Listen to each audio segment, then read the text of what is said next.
A few years ago, a friend and I took a trip to Phoenix, Arizona. It's our first night in town. We're looking for things to do. We didn't know anyone in Phoenix or anything about Phoenix. In fact, we didn't really know why we were in Phoenix. It was a trip taken on a whim, and that night we were open to wherever our whims would take us next. So I take out my phone and I start searching for things to do downtown, and I saw that Norm Macdonald was playing at a local comedy club, and just like that, our plans were made. The show starts around 10. The club is full, but by no means sold out. We were able to snag tickets at the box office, so it's not exactly the hottest show in town, right? There are two openers. They're both fine, but they go a bit long, and according to the second opener, that's because Norm was backstage. He had just bet a random college basketball game, and he was running late. His gambling addiction, by the way, was the stuff of legend. Go to his Twitter feed, you'll see that his final tweets were prop bets that he liked at the British Open. True to his degeneracy to the very end, that guy. When Norm finally emerges, he's wearing a ragged t-shirt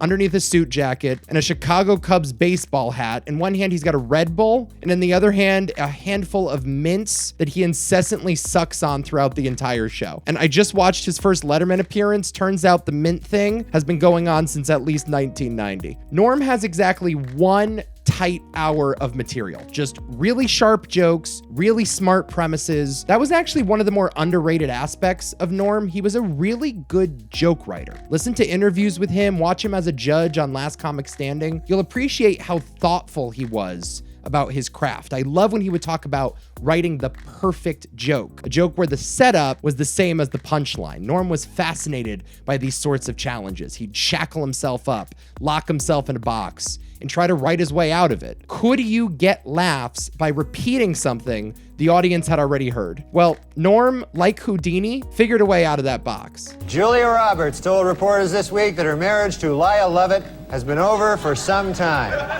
The key moment, she said, came when she realized that she was Julia Roberts and that she was married to Lyle Lovett. Anyway, hour of great material, kills, right? Then Norm keeps going. He must have gone on for at least another hour that night. And I've heard stories about like Dave Chappelle going on for 6-7 hours at a time, but I'd never actually been at one of those comedy shows. Norm just wouldn't stop. The polished material had long run out. He was now either trying some unfinished bits or straight up improvising. I'm not quite sure. But this man went far into the abyss when no one else seemed to have a flashlight. Real edgy stream of consciousness stuff here. And let's be clear, it is bombing. Okay? It's now 1 o'clock in the morning. The crowd is getting antsy. People are walking out. I could tell that my buddy wasn't really into it. And here I am, watching the show, dying, laughing. Keeled over, tears streaming down my face, belly laughter. And the more he bombed, the harder I laughed. I just couldn't contain myself. As the room got quieter, I got louder. At one point, it felt like I was the only one laughing, the only one that recognized that we were in the presence of a master at the top of his game. It was glorious. Fast forward to about 1:15, the crowd is clearly not into it, and Norm, of course, knows this because he would be the first to know this. So he stops the set, he takes one of those signature Norm pauses, and goes, you know, what you all don't realize is that the show ended an hour ago.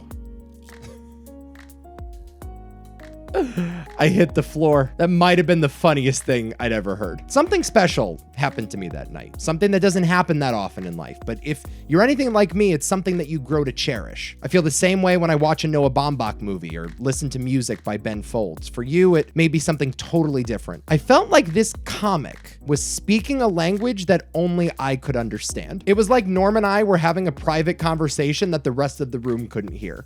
It was just for me. And of course, you're not laughing because it's not for you. In fact, your lack of enthusiasm is actually validation. It's like getting a Christmas gift. Some gifts are really cool. A Keurig, an iPad, a Fitbit. Give them to anyone in your life and they'll love it. But those aren't the best gifts. The best gifts are the ones you can't just give to anyone. If you somehow mixed the labels up and gave that gift to the wrong person, they wouldn't know what to do with it. They'd be confused. And that's how you know the gift is special. And that's what Norm's set was that night. It was a special Christmas gift. wrapped just for me. Norm Macdonald was the greatest of all time at what he did because no one else did exactly what he did. How could you? You know, the phrase 1 in a million is a tired cliche, but it's also just bad math. 8 billion people on the planet, 100 billion throughout history. Why would 1 in a million be so uncommon? Norm was not just 1 in a million. He was 1 in infinity. God would not dare make a second one of him. There was no mistaking that style, that voice, the muttering, the verbal tics, the way his sentences would trail off at the end, the odd fusion of a Quebec accent and a bad Bugs Bunny impression. It was a voice I first heard, and I'm really telling on myself here, as Norm the Genie on an episode of the Nickelodeon cartoon, The Fairly OddParents. This is my evil laugh. I've been working on it for a little bit. What do you think? That voice became so etched in my young developing brain that whenever I came across it again, I couldn't help but pay attention. Like when I heard it coming from the dog in Dr. Dolittle, or on a celebrity edition of Who Wants to Be a Millionaire. Another classic Norm clip, by the way, you gotta watch it on YouTube. Norm knew the answer to the $1 million question, but didn't win the money because Regis talked him out of it. Did you say Greenbrier? I said, yeah. Yeah, you would have won $1 million, but... The material was great, but it didn't have to be. Just go watch the iconic moth joke he told on Conan. You'll see exactly what I'm talking about. A moth goes into a podiatrist's office. A moth goes into a podiatrist's office, all right? You are correct.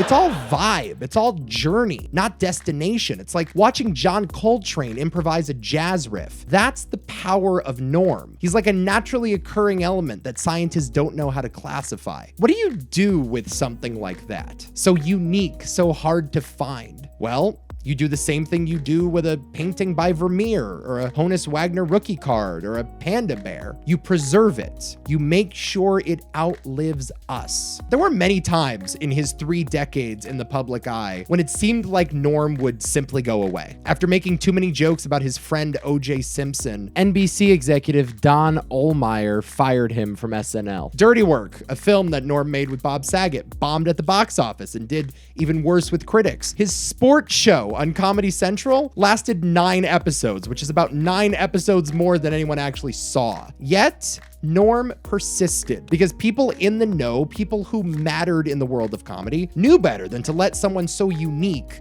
slip away from the public consciousness. He was a favorite guest of Howard Stern, a mainstay on Conan O'Brien and David Letterman. Think about it. Of all the big names Letterman could have chosen, it was Norm who delivered the final stand-up routine on The Late Show. ID, which I had to show it again. There's a strange abbreviation when you think about it. I is short for I. And then D is short for dentification. Norm was his favorite comic. Chappelle's favorite comic too. A comics comic, as they say. There's no greater display of that than on the Comedy Central roast of Bob Saget, when Norm, armed with a stack of index cards, recited corny material from an old joke book his father gave him. Norm was advised by the producers of the roast to be as shocking as possible, and most simple-minded comics would have taken that instruction as a license to go filthy, but Norm, with his crazy mind, saw it as an opportunity to go clean. After all, what could be more shocking than that? Now, but Bob has a beautiful face like a flower. Yeah, cauliflower. Call it anti-comedy, call it bizarre performance art, call it unfunny dreck, but that 8-minute set was one of the greatest commitments to the bit you will ever see. Similar to that night that I had in Phoenix, no one in the crowd seemed to understand what was happening, but every comic on the dais, from Gilbert Gottfried to Jeff Ross to Cloris Leachman, could not contain themselves. They all got it. And it's not necessarily that Norm was funnier than any of them, although he was. It was that he was funny in a way that they could never be. Maybe that's why Norm always felt so destined for the internet, a place untethered to network executives and Nielsen ratings, where the people who got Norm could all be a part of the same club. His video show, which eventually got turned into a talk show on Netflix, will be remembered as one of the more bizarre artifacts of the podcast era. Norm, with his sidekick Adam Egget to his left and a special guest to his right, would interview, and I use that term loosely, people like Jerry Seinfeld, Larry King, Caitlyn Jenner, and no matter who it was, it never never felt like the guest knew what they were getting themselves into. After all, being on a talk show with Norm Macdonald is like driving down the freeway blindfolded. Just ask Courtney Thorne-Smith. There's this movie coming out. Yes. Title undetermined at this point. Chairman of the board. Oh, all right. Do something with that, you freak. I bet the board is spelled B-O-R-E-D. At the end of every episode, Norm would hand the guest cue cards and have them read grotesquely inappropriate jokes that he had written ahead of time. And watching guests crack up before they could get to the punchline was always a delight. But looking back on it, this segment was also the perfect experiment to prove the Norm Macdonald thesis. Plenty of people could do a Norm impression, but no one could read a Norm joke. That was his genius. Next time you have insomnia, go down the Norm Macdonald live click hole. You'll be grateful for it. Watch the Stephen Merchant episode. Watch the Gilbert Gottfried episode. For my money, there isn't anything better on YouTube than the hour he did with the late Bob Einstein. You're a man as brilliant as you are is doing a podcast for 18 people. And while you're at it, watch all the other stuff. The OJ jokes on Weekend Update, the insubordinate monologue at the ESPYs, the time he came back to SNL and burned 30 Rock to the ground. The clips are everywhere. Everyone's talking about them. And you know, that got me thinking. Norm was really private about his cancer diagnosis. He had somehow hidden it for over 9 years. But he was always very open about how much he feared death, how when his time came, he wouldn't die bravely. And who knows if that ended up being true, but behind that fear was a man of tremendous faith and tremendous wisdom. I'm not a doctor, Norm would say. But I'm pretty sure if the cancer dies, if you die, the cancer also dies at exactly the same time. So that, to me, is not a loss, that's a draw. That's a, you know what I mean? Clever, but I disagree, and I think the world does. The cancer is now gone, but here we are still talking about Norm. If anything, he won. I want to read this excerpt from Norm's memoir based on a true story. When people come to see me do stand-up, it is because somewhere in their memory, I live on SNL, dressed as a young Burt Reynolds, insisting Alex Trebek refer to me as Turd Ferguson. And they come to me, and I am old and fat, and I don't mention SNL, and I do my answering machine joke, and they are happily disappointed. After the show, they stand beside me and take pictures, the way you would with a donkey at the side of the road. They tell me that they are big fans, and that they don't care what their girlfriends say. They understand me, even though they know good and well that nobody else does.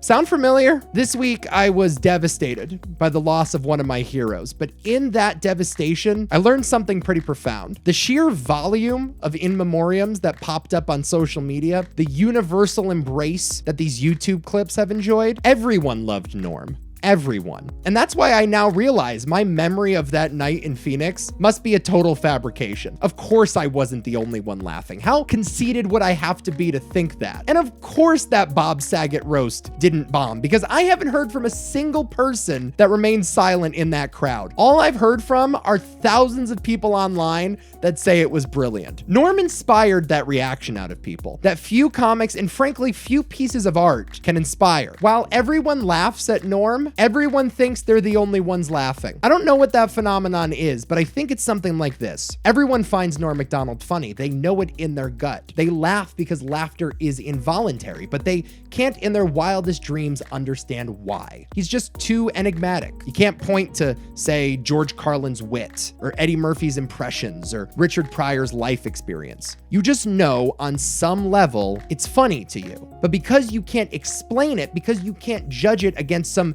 universal standard of comedy, you assume that you must be the only one.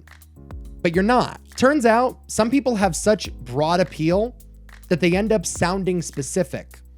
They tap into a part of our beings that we didn't know was there. That is Norm Macdonald.